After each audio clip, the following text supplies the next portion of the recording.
meron diploma dyan, putang ina. Wala man lang ako pinag-aralan, at least may diskarte ako. Meron diploma, putang ina, sa inyo ba ginagamit yun? Sa ano ba, kalukuhan?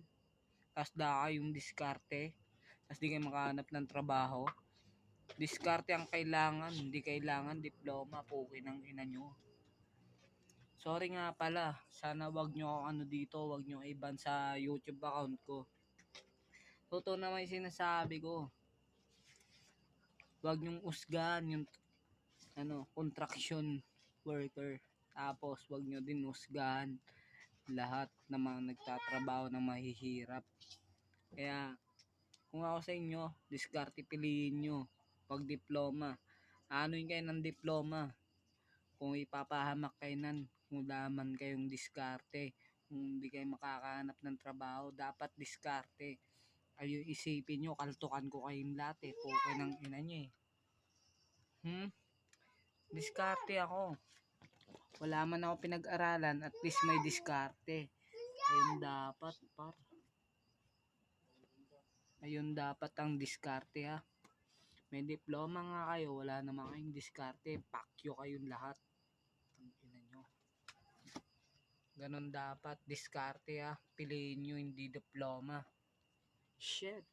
Daming namimili ng diploma, hindi diskarte. Ano yung diploma? Matutulungan ba kayo ng diploma magkakatrabaho?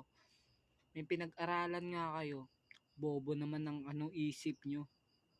Mas maganda, wag nyong husgahan ang walang pinag-aralan kasi maraming alam na trabaho yan basta may diskarte. Ayun dapat ang gayahin nyo par, diskarte par. Ako, nagbabakal bote ako. May diskarte naman ako. Kahit na wala akong diploma, at least may diskarte par. Ayun isipin nyo, diskarte ha. Tangina, kaltuan ko kay lahat eh. Joke lang.